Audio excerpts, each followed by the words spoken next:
وبه نستعين على أمور الدنيا والدين والصلاة والسلام على أشرف الأنبياء والمرسلين وعلى آله وصحبه أجمعين. اللهم اشرح لي صدري ويسر لي أمري واحلل عقدة من lisani yafqahu qawli. Bapak-bapak, ibu, satu nampaknya di waktu saya layak orang ini punya jiwa mewakili. Kita bersyukur kepada Allah sampai hari yang ke-14 di bulan Ramadan ini dalam keadaan sehat walafiat. Kita insya Allah mudah-mudahan sampai juga hendaknya sampai berbuka nanti. Kalau tak sampai berbuka itu barangkali inna lillahi wa inna ilaihi raji'un. Kalau Pak Syekh duluan, Ambo bacakan duluan. Kalau Abo yang duluan, tolong dibacakan doa ya. Mudah-mudahan apa yang disampaikan kini walaupun ustadznya jauh dari Padang Panjang gitu ya. Kadang-kadang pengunjung pengajian pun datang dari luar orang yang agak enak. Tapi kalau macam awak ini, kalau awalan doa coba dalam bahasa Saiful yang ada dari buku.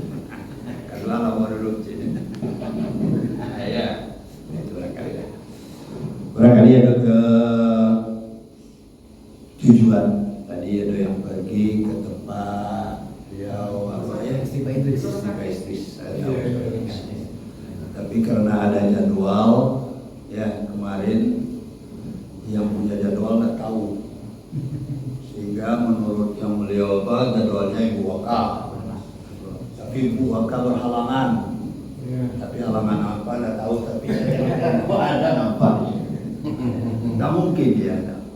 Ya, jadi barangkali pada hari ini sudut pandang saya yang akan saya sampaikan lain, tapi kalau mengenai kondisi dan situasi saya berubah kepada yang lain yang sesuai menurut keinginan saya.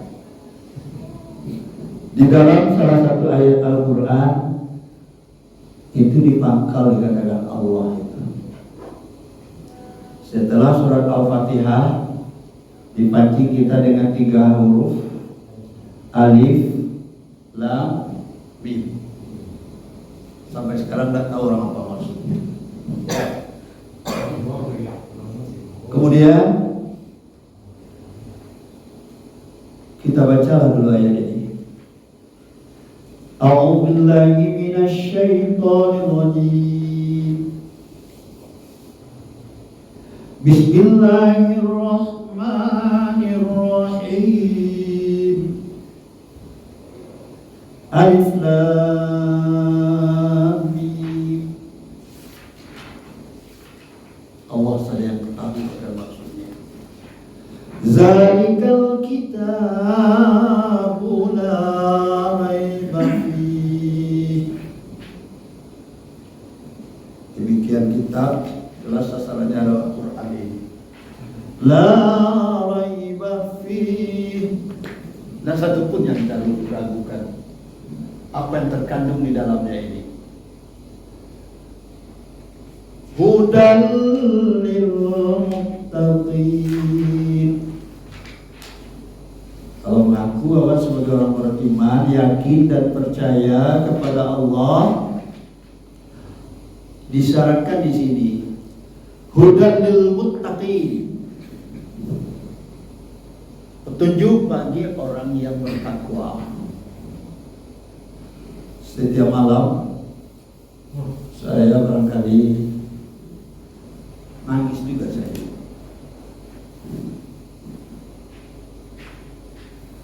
Tidak sampai saya musalah. Untuk sholat sama-sama dengan yang lain. Akan saya coba jangankan sholat apa, Salat Jumat aja menggigil Pak. Ya Pak ya. Nangis saya Pak. Tapi saya tetap sepulang di kantor berbuka pun ingatkan ya. Insya Allah tak lupa ya. Siap berbuka dengan doa, mudah-mudahan puasa kita semuanya lah, tidak saya sendiri, diterima sesuai dengan tujuannya yang sering dibacakan oleh para ustadz. Saya dari jauh saya dengar juga banyak dari masjid sini, susah sini, masjid yang di sini pun terdengarkan.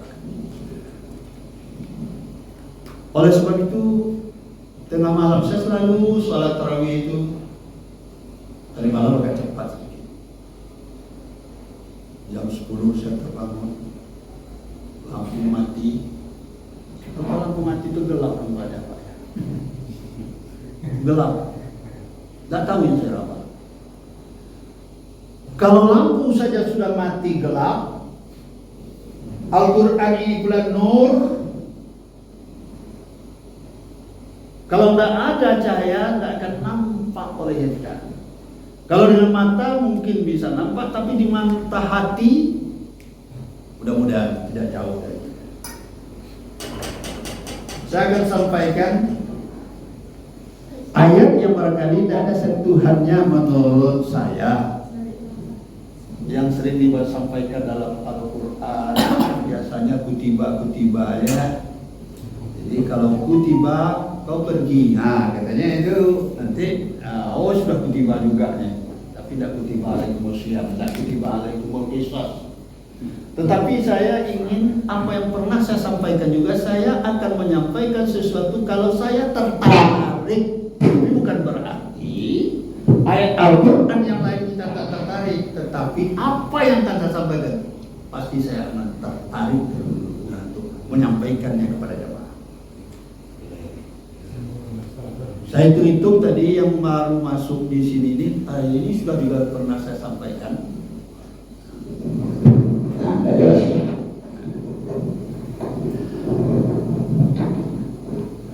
Kalau mereka insya Allah ya dalam hebatnya karena 7 menit dan 5 menit barangkali dalam insya Allah tidak ada yang kamera mana hanya kulit Pak.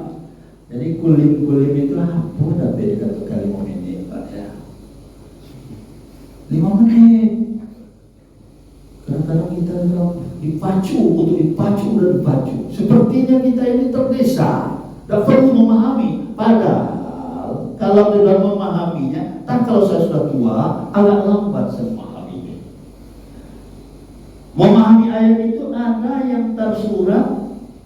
Bahkan banyak rahasia, semakin tajam pengetahuan manusia, semakin dalam termenung dia, akan lahirlah apa yang disampaikan. Rabbana ma khalaqta hadza batilan subhanaka faqina adzabannar. Ya Allah, kasih sia Kau menciptakan segala sesuatu. Sampai-sampai Allah banyak sekali memancing kita untuk berpikir. Salah satu di antaranya, kan banyak ayat Quran itu nama-nama binatang kan? Salah satu di antara binatang itu kami bacakan dalam surat Al-Ankabut. Ini pernah saya sampaikan. Mungkin kalau ditanya kepada jemaah yang hadir, kalau judulnya pasti didapat. Tapi kalau di hadapan Bapak saya tengok ini belum ada. Bapak Syafi'i hadir, siapa sudah pernah hadir? Ya. Sebab saya sudah 3 tahun di sini. Yang akan saya sampaikan ini surat Al-Ankabut ayat 41. Yang ayat ini saya betul-betul membacanya itu sejak Sumatera Utara, Sumatera Barat, Sumatera Utara, 10 tahun saya sampaikan, saya sering ini. Sehingga saya terpancing, walaupun terpancing. Sudah Al-Quran yang bilang macam itu. A'udzubillahi minasyaitonir rajim. Masalul ladzina ittakhadhu min dunillahi awliya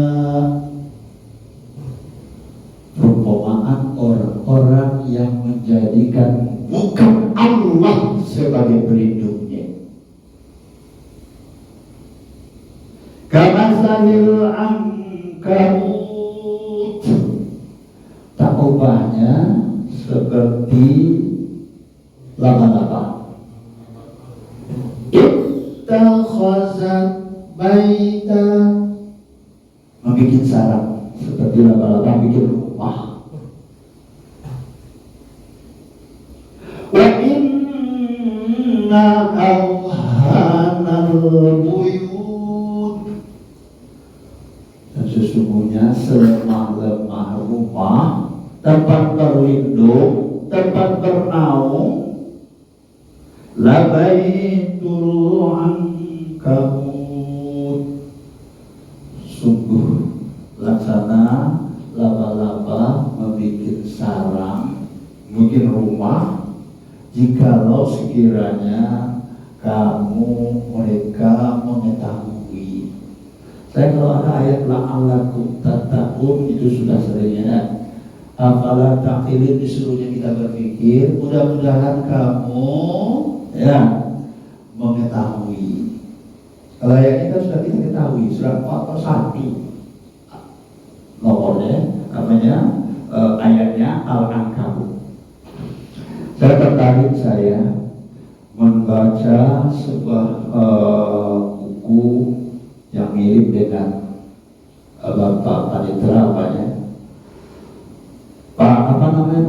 Umar Syihab, entah adik daripada Bapak Urais Syihab, keduanya ulama. Jadi Bapak Profesor Dr. Umar Syihab dalam sebuah tafsirnya, kalau saya salah ada bukunya saya baca, yang berjudul Kontekstualitas Al-Quran, kajian tematik atas ayat-ayat hukum dalam Al-Quran, gitu ya. Jadi kalau kita tengok apa yang dikatakan Allah di dalam Al-Quran itu betul-betul la raiba fi, tidak perlu kita ragukannya. Kalau dikatakan kita berakal, kita yang barangkali kalau itu modal memang tidak terpancing juga kita menengok. Sarang lama-lama tahu lah dari mulutnya itu yang keluar. Katanya itulah rumah yang paling lemah. Kalau diginikan disapu itu kena angin, tapi kalau kena angin tidak putus. Saya terpancing. Kalau di dalam hal rendahnya kita, pengetahuan kita tentang apa, memang kita tidak ada anehnya ini. Rupa-rupanya di dalam buku yang diungkapkan oleh Profesor Dr. Umar Syihab MA itu, rupa-rupanya bukan sekedar di luar itu. Ada orang mempelajari, melihat, mudah-mudahan yang melihat itu orang Islam, tetapi karena gambar tidak pula orang mengetahui pancingnya itu. Kenapa Allah kok sampai begitu mengatakannya? Kalau sekiranya sarang lama-lama ditengok-tengok dengan sarang yang terdiri benang, menurut beliau, kalau benang yang paling itu bukan dia putus, kalau kita sapu bukan putus, tetapi dia menggulung. Menurut Bapak Syihab, Umar Syihab tadi, rupa-rupanya jadi penelitian oleh orang, kalau dalam soal alat untuk membuat sarang yang namanya benang, atau dari air liur lah namanya Pak ya, itu benang yang paling katanya sepertinya benang sutra itu kuat itu. Kalau jalin itu cuma sutra walaupun halus, coba lihat semakin halus itu kan semakin kuat. Lebih kuat rupa-rupanya laba-labanya. Kalau yang benang sutra diberikan putus dia, tetapi kalau yang namanya benang yang dari lidah daripada laba-laba itu bukan dia putus, tetapi menggulung dia begitu. Nah itu kalau sekiranya itu. Oleh sebab itu kalau ditengok dari segi zahirnya, oleh sebab itu sangat tepat dan logis bila Allah mengambil sarang laba-laba sebagai perlambang bahwa orang yang mencoba mencari sandaran hidup, pelindung hidup selain Allah adalah sebuah pilihan hidup yang amat rentan. Yang pertama, kehancuran. Yang kedua, kepunahan. Yang ketiga, kekacauan. Seperti sarang laba-laba mudah dimakan. Bahkan dengan sarang laba-laba itu kan ada sejarah kan? Di waktu Nabi, ya kan? Nabi dikejar dulu, pergi dia ke dalam sebuah gua, lantas Allah memberikan tipu dayanya sehingga orang kafir terus akan mencari Nabi. Para Nabi itu ada di dalam pintu itu. Disuruhnya berpikir. Orang yang pintar berpikir, tidak mungkinlah Rasulullah masuk di sini. Tentu akan putus ini sarang laba-laba. Karena dia cepat bikin sarang kami. Jadi ini pertama ya. Rupa-rupanya setelah ada penelitian lebih lanjut, itu yang katanya tekstualnya itu Pak ya. Kalau boleh kita katakan konteksnya itu kan dibalik itu. Yang tersiratnya apa? Sehingga lahir sebuah penelitian yang diterima orang lama itu bikin sarang itu ya. Rupa-rupanya bagaimana cara hidup laba-laba itu sampai dia mati orang. Laba-laba menurut yang di sana, kalau dia bikin sarang seperti yang ungkapkan tadi, Allah mengumpamakan orang yang menjadikan bukan Allah sebagai sandaran hidupnya. Wali itu kan orang bertanggung jawab, ya kan? Kama salil ankabut ittakhazat baita wa inna awhanal buyut la baitul ankabut law kanu ya'lamun. Kalau manusia mengetahui itu, sarang laba-laba paling lemah. Kalau kita bawakan ke pengadilan ini Pak ya, saya masuk kalah yang kedua ini. Jadi menurut penelitian kita kaitkan dengan rumah tangga kita. Kalau rumah itu kan rumah bukan sekedar rumah ini, kita kan bikin rumah hebat ini. Tidak ada yang kuat bikinnya. Tengok Pak ya, saya tengok. Saya kira yang dihanyutkan di dalam air yang banjir tempoh hari di daerah Lampung ini Pak ya. Di lahat itu, wih macam kertas saya tengok. Tidak ada yang kuat. Walaupun dikatakan Allah, ya Allah, astagfirullah, astagfirullah, tetap baru kita malam saya tengok itu. Tetapi hasil penemuan terbaru manusia modern membuktikan bahwa ternyata benang pada sarang laba-laba itu sangat kuat dibandingkan dengan misalnya benang sutra sekalipun. Itu bedanya. Apa bedanya? Jadi yang menjadi tujuan di situ Allah menyindir kita bukan berarti benang yang menjadi syarat untuk membuat itu yang menjadi kurang, tetapi proses hidupnya. Hasil penelitian ini lebih jauh menegaskan bahwa apabila sarang laba-laba itu rusak, ya benar. Ya kalau sarang laba-laba itu rusak, ini serang aja nih ya. Benangnya ternyata terputus, tetapi dia menyatu dan menggulung-gulung. Ya biar nggak lari kegiringan. Lantas pertanyaan, mengapa Allah mengatakan sarang laba-laba sebagai rumah yang paling lemah? Kita tanya, apa sebabnya? Kalau itu tuh rapi dari jauh mana dan rapi lebih gue nak kerana alhamdulillah itu ya. Tapi dia buat apa yang awak itu? Kalau apa yang disampaikan Allah tergerak. Rupa-rupanya sebabnya ialah karena yang lemah itu adalah proses kehidupannya. Bahwa kekuatan benang yang menjadi alat pembuat sarang itu memang lemah seperti itu. Tetapi penelitian ini menunjukkan bahwa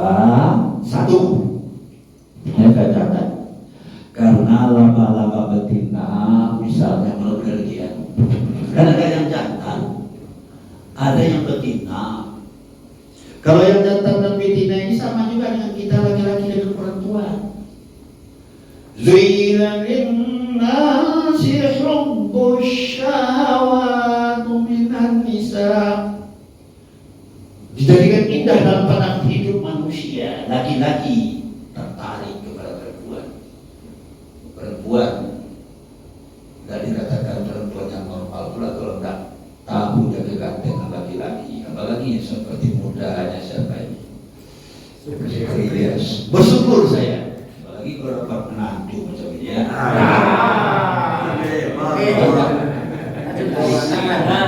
Kamu itu tinggal dua cicit ketua. Pas ini udah bisa dia dua-dua. Pernah kayo,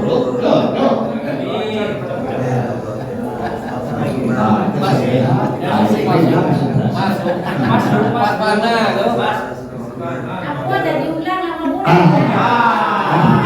Kalau diulang apa? Rasanya apa ya Pak? ada teh. Rampok sama sampai bawah. Rampok ya. Iya sama. Kece Allah dalam Quran. Iko mau tanah masuk waktu itu aku menyampaikan tadi. Bener baru salah mau. Dalam Al-Quran surat Al-Balabah. Ada lebay dalam Al-Balabah. Jadi kalau lebay mau kata nama lebay. Tasibuang banyak. Sabon di Padang, Pak Tiri boleh baik. Tapi baca Quran itu takut pada dia. Pak Tiri aku takut menyebut salahnya. Allah. Nah, itu sakit teksi kita terpandu, menangis pada keluarganya. Kalau tidak dia pada waktu itu lah, apalah dokter. Kamu tidak pernah ngaji musadi itu, kamu di rumah, semua orang datang lagi. Nah, baik Bani Ibu ya. Laba-laba kalau di dalam Quran mengecekkan barang apa yang paling lemah, tetapi menurut penelitian beko bukan rasa proses membuat sarang laba-laba yang terdiri batu banang itu yang jadi tujuan dong, tetapi proses bagaimana kehidupan laba-laba. Laba-laba ada yang jantan, ada yang laki-laki, ada yang manusia polonya laba-laba. Saling mencintai itu serupa mau Fatimah, ya. Wah, hileti ini Pak. Ayolah, teragak mau pulang, ayolah permisi, bukan pakai tua. Ya. Bukan itu yang jadi prosesnya, prosesnya. Aku coba soalnya kalau Pak Poko coba Minang game, tentunya boleh beda bisa dia boleh sikong nanti je. Bahkan rasio sebenarnya. Ini proses tadinya. Rupanya laba-laba jantan di laba-laba betina itu menjadi hubungan cinta.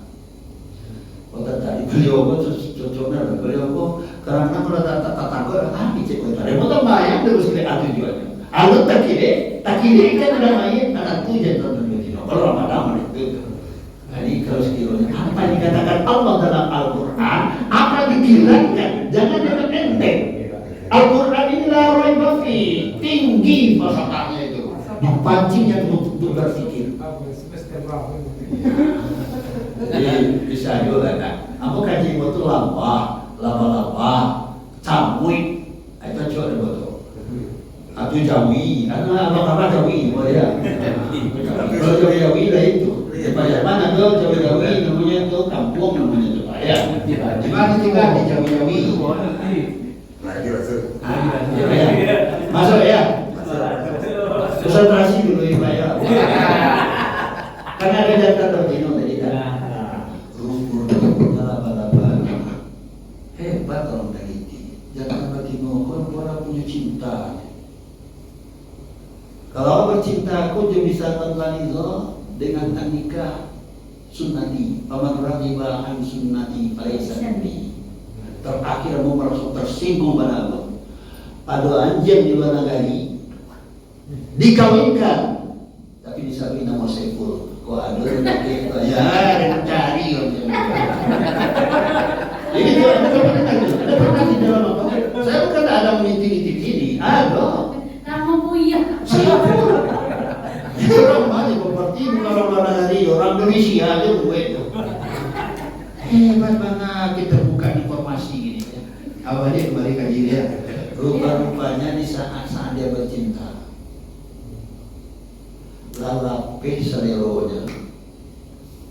Rupa-rupanya menurut penelitian, siapnya main mengadakan adegan yang sangat rupa-rupanya setelah itu akoknya batandu itu berarti sepuluh ayam dengan ayam.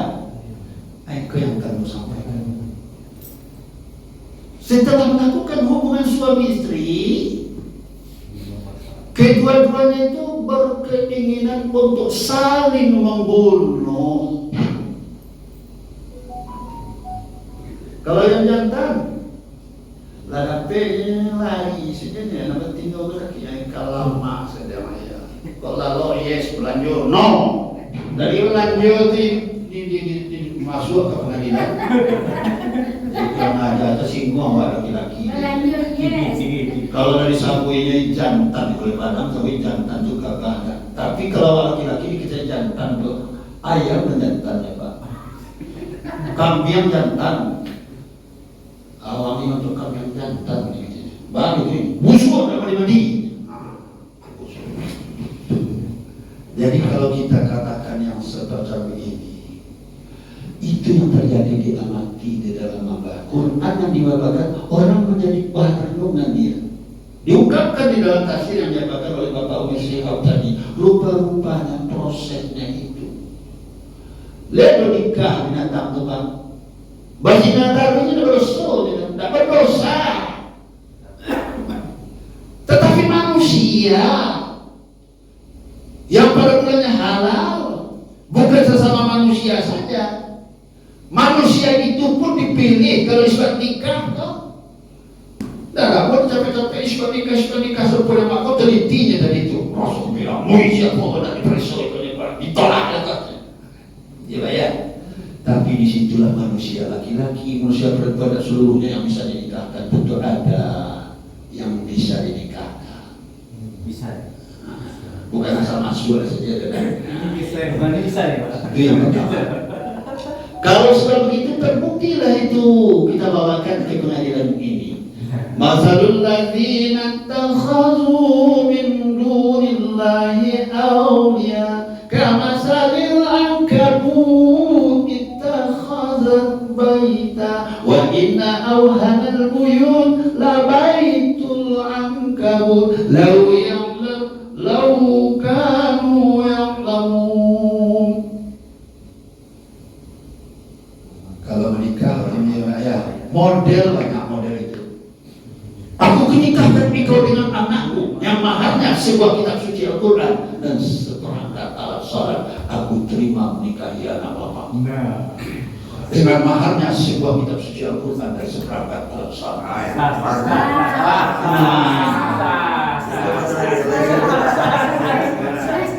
Ada perempuan yang bisa berusaha di luar. Di mana Al-Quran kan pakai centang?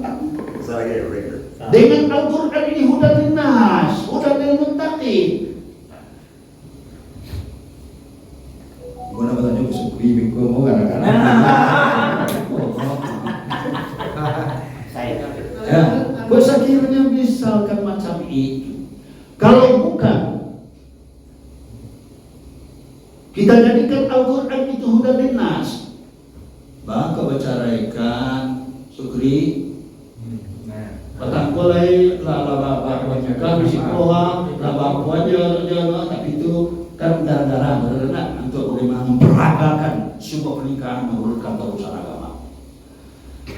Ar-rijalu qawwamuna 'alan nisa' bima faddala Allahu ba'dahum 'ala ba'din wa bima anfaqu min amwalihim. Kau ini bangga bicara ya? Kurang ajar ya Pak? Tidak ada ya? Nah, tidak ada aja. Saudara Pak, antum sekali lagi. Juga sembahyang selalu sekali itu Pak. Bini waktu ada sembahyang tak? Tidak. Apa sekali ada sembahyang? Oh itu ya. Di mana letaknya ar-rijalu qawwamuna 'ala nisa itu? Bima faddala Allah, kamu diberikan kekuatan oleh Allah, kelebihan. Apa kelebihan? buat kakak kanteng. Kamu punya tugas dan kewajiban untuk memberikan wabimaan aku min al-qalim. Oleh nafkah lapang, tapi ya tak banyak. Kini kebacaannya ya, iya bacaannya apa lama masa? 3.000 Pak. Ada 3 bulan. Ini boleh antisipasi. Kalau sampai 6 bulan ya Pak, boleh ada Pak tak? Boleh bacaannya ya. Jangan kau misalkan tadi yang diputus. Tidakkah kamu sambungkan ayat Al-Quran tadi? Fasalihatu qanitatun hafizatun lil ghaibi bima hafizallah. Di pundakmu sebagai seorang suami, bentuk dia jadi suami, istri yang salehah. Bagaimana yang salehah itu? Qanitatun hafizatun lil ghaibi bima hafizallah. Dengan cara apa? Yang wanita yang salehah itu hafizatun, dia jaga dirinya, dijaga-jaganya harta suaminya di saat suaminya tidak ada. Kalau tak ada suami, jangan naik orang kata kau kata rumah, sudah kata rumah, tak ada anak rumah, mampir keluar sebentar ya, anaknya kata tu baik di situ. Rupa-rupa nampak di suami itu BK-nya ada, BH-nya ada, BA-nya ada, bisa ditengok dari luar. Kalau lagi putih-putih dan mana, ini putih disama-samakan, nampak orang tu. Nama punya tua, dia mana istri awak punya dan lain. Boto pun pulang tentu di dunia boto. Boto kan pulang. Walaupun boto banyak. Sekarang apakah kita sudah demikian? Fasalihatu qanitatun hafizatun lil ghaibi bima hafizallah wallati takhafu nushuzahunna fa'izuhunna wahjuruhunna fil madaji' wadribuhunna fa idza ata'nakum fala tabghu 'alayhinna sabila. Tidak lagi terjemahan berbahaya. Apa langkah yang harus dilakukan? Seorang yang wanita saleh itulah cirinya tadi. Yang kamu khawatirkan dia khususnya sudah kamu laksanakan. Fa'izuhunna, beri nasihat dia. Wahjuruhunna, pisah ranjang dulu, tidak lari dari rumah, tidak ditinggalkan saja, tidak. Wahjuruhunna fil madaji' wadribuhunna, dari langkai dah, pukul hatinya. Kau bahagia, dimana? Kau itu sulah kurang sambar rasulnya kau. Lah menjadi kau betul-betul jujur dengan apa salah udah akan koreksi dari budaya. Rupanya punya ada masalah. Jangan ke pengadilan langsung. Tugasmu sebagai ahli jalur qawwamun 'alan nisa laksanakan dulu. Atau kau datang dia panjang dituntar mau singkek. Satu, kita kembali pada tadi minta lalamiah dari apa? Yang pertama, setelah melakukan hubungan suami istri, kok saling membunuh, apa yang terjadi Pak? Yang kuat akan mengalahkan yang mana? Yang lemah. Kalau yang bunuh yang bersih, laki-laki nanti enggak. Kalau laki-laki yang mati, yang bersih nanti enggak. Saling berbunuhan. Itu penelitian yang pertama, itu sudah melakukan hubungan. Yang kedua, apabila telah menetas telur daripada laba-laba itu, rupa-rupanya berkerumunanlah anak-anak itu seperti ayam pada benar. Itu rupanya dia juga saling membunuh. Kalau ayah saling membunuh, timbul dia anak bercakap. Kalau bercakap saling membunuh dia, itulah resiko proses dari apa yang dikatakan Allah dalam Al-Quran. Masalul ladzina takhadhu min dunillahi awliya, dia akan punah, akan hancur kehidupan laba-laba itu lantaran dia bukan menjadikan Allah sebagai pelindung. Siapa juga laba-labanya? Manusia yang tidak menjadikan Allah sebagai pelindung hidupnya, menjauhkan aturan Allah dari hidup ini, justru proses kehidupan kita akan menjadi bermasalah. Barangkali dapat saya simpulkan, fa'tabiru ya ulil absar. Mohon maaf atas apa yang saya sampaikan. Mari kita cerna dua hal tadi. Kalau masalah laba-laba, kalau tengok dari zahirnya seperti enteng bisa diterima dari jauh, tapi kalau kita dekati kagum kita, oh begitulah sarang laba-laba. Allah mengingatkan, menyindir kita supaya kita menjadi mencari sandaran hidup. Jadikanlah Allah itu sebagai pelindung. Allah melindungi kita dengan aturan, Allah melindungi kita dengan ad-din. Raditu billahi rabba wa bil islami dina wa bi Muhammadin nabiyya wa rasulah wa bil qur'ani imama. Dan begitu caranya Allah melindungi dengan aturan Allah. Insya Allah apa yang kita doakan bersama, Rabbana atina fid dunya hasanah wa fil akhirati hasanah wa qina azabannar. Kalau tidak, proses hidup kita ini seperti begitulah. Jadikan Allah jadi pelindung hidup. Mari kita dengan sisa umur yang masih ada ini, mudah-mudahan ratapilah diri kita masing-masing. Saya ratapi, saya berdoa sendiri. Siapa yang basah matanya lantaran takut dia akan dosa yang pernah dilakukannya, Allah akan haramkan api neraka. Begitu kata Allah. Mudah-mudahan jangan tangis kita bukan sekedar tangis, ada tangis yang bahagia, ada tangis yang sedih, tapi tangisilah diri kita ini. Di saat-saat kita lahir ke atas dunia, kita menangis. Di saat-saat kita menangis, orang ketawa gembira menyambut kedatangan Allah. Tapi kalau anak yang barangkali siap menangis, tangisnya dihentikan, bahkan dibuang, anak itu naudzubillah. Lantaran apa? Lantaran pelindung hidupnya tidak dijadikan Allah. Siapa saja menjadikan bukan Allah menjadi pelindung hidup, menjadi sandaran hidup, akan berbahaya hidup dan kehidupannya. Mudah-mudahan kita jangan demikian. Keluarga kita, anfusakum wa ahlikum. Billahi taufiq hidayah. Assalamualaikum warahmatullahi wabarakatuh. Waalaikumsalam warahmatullahi wabarakatuh. Terima kasih kita sampaikan kepada al-ustaz kita.